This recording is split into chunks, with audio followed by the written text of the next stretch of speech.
Ini sebelum ada kenaikan BBM itu kan ada subsidi ya. Sebenarnya dengan adanya subsidi BBM itu harga-harga sudah naik. Karena apa? Karena pengusaha juga melihat bakal ada kenaikan sehingga mereka secara bertahap sudah menaikkan juga ya. Nah yang kedua menimbulkan ketidakpastian karena pada akhirnya mereka mengatakan ini pasti bakal naik karena akan terjadi pembengkakan subsidi. Dan benar aja pemerintah hanya memberikan jatah 23 juta kiloliter ternyata bengkak sampai 29 juta kiloliter. Dan ternyata yang menikmati juga kaum yang tidak wajar untuk diberikan subsidi. Jadi sebenarnya menurut saya lebih setuju memang lebih bagus dikompensasi ya kepada satu yang miskin, yang kedua tadi kepada pekerja yang gajinya di bawah 3,5 juta, dan yang ketiga yang paling penting adalah pada UMKM yang mikro. Karena yang mikro ini kecenderungannya usahanya itu hanya untuk makan gitu. Sehingga mereka lah perlu mendapat bantalan dan ini jumlahnya yang paling banyak menurut saya. Nah, siapa yang memahami UKM khususnya dalam mikro itu adalah pemerintah daerah. Nah oleh karena itu tadi Bu Sri Mulyani kan mengatakan bahwa pemerintah daerah juga diberikan tapi baru transportasi kan. Tapi menurut saya juga harus ada bantalan sosial khususnya bagi usaha mikro gitu. Nah sedangkan usaha yang menengah menurut saya mereka sudah punya manajemen yang bagus sehingga mereka bisa melakukan efisiensi ya. Mereka bisa melakukan bagaimana teknik untuk survive gitu. Jadi menurut saya memang dari UKM ini yang tentu saja perlu disasar utama adalah yang mikro gitu. Nah gimana bentuknya? Ya mereka akan kelihatan mereka itu kan marginnya hanya untuk makan. Bukan margin untuk usaha lagi kan. Berarti disitulah nanti akan dilihat berapa kebutuhan mereka untuk hidup gitu. Jadi mungkin ini hanya sama dengan BLT yang lain gitu. Nah ini yang saya rasa belum termasuk yang tadi disampaikan oleh Bu Sri Mulyani. Oke, baik. Bu Afi ini juga andai kita mengamati lebih jauh begitu ya, memang sudah ketok palu untuk jumlahnya begitu terkait bansos BBM ini di 24 triliun rupiah. Ya. Andai kita mengamati juga apakah memang hal ini juga dengan adanya bansos, daya konsumsi ataupun daya beli masyarakat juga akan tidak terlalu terpengaruh begitu Bu Afi? Minimal mereka survive ya, tidak mengalami penurunan yang signifikan karena pasti yang namanya harga naik itu kan harus dikompensir dengan BLT itu gitu. Jadi harapannya pemerintah dengan BLT itu minimal tidak mengalami penurunan daya beli yang signifikan ya. Nah di sisi yang lain kalau kita lihat dari total konsumsi sebenarnya 45% konsumsi itu dikuasai oleh kelas atas. Nah ini yang tidak berpengaruh terhadap kenaikan harga begitu ya. Kemudian sebagian kelas menengah yang gajinya itu kan dibagi dua ya, kelas menengah itu menengah bawah dan menengah atas ya.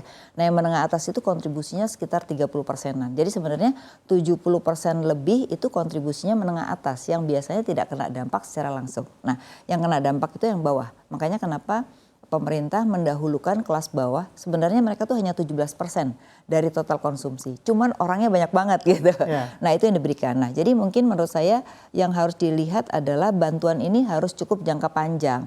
Karena untuk recovery mereka bisa bekerja kembali atau menunggu harga BBM kembali kepada 80. Karena kan sebenarnya kalau yang wajar itu ketika harganya 80 per barel kan. Nah sekarang kan posisinya pada angka 105 per barel gitu. Sehingga harga BBM itu harus dinaikkan dan memang kesepakatan pemerintah terhadap undang-undang itu sebenarnya BBM itu tidak ada subsidi lagi gitu. Nah ini yang mungkin perlu dipertahankan ya sehingga memang selalu harus dilihat kalau ini terjadi kompensasi itulah yang harus selalu dipersiapkan dibandingkan memaksa subsidi BBM gitu.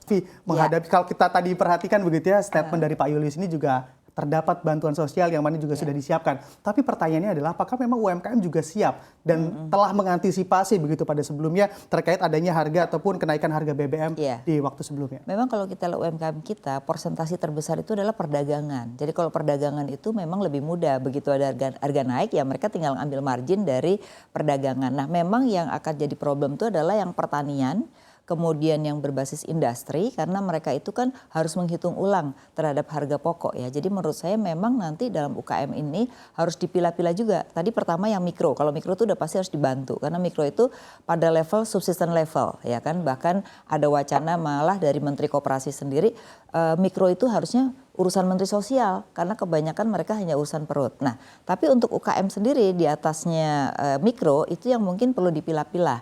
Mana yang mereka punya problem terhadap industri karena industri kan memberikan nilai tambah kan. Nah, ini pasti akan ada problem dari mulai bahan baku gitu. Kalau yang perdagangan menurut saya mereka akan adjust dengan sendirinya gitu. Jadi itu mungkin yang tidak terlalu bermasalah gitu. Nah, maka di dalam Kementerian Koperasi menurut saya mungkin harus perlu memilah-milah dan itu harus bekerja sama dengan pemerintah daerah karena pemerintah daerah itu yang lebih tahu data-data soal UKM-nya sendiri gitu. Nah ini yang mungkin menurut saya harus diperbaiki sistemnya karena kita tuh terlalu banyak data yang akhirnya bingung. Bahkan dapat double-double gitu kan, di Depsos dapat, nanti di kementerian juga mereka dapat. Nah ini yang mungkin menurut saya harus mulai, karena ini akan terjadi terus dari waktu ke waktu gitu ya. Sehingga database itu harusnya satu digunakan untuk semua. Kalau enggak, yang kejadian ya banyak kejadian double-double gitu ya.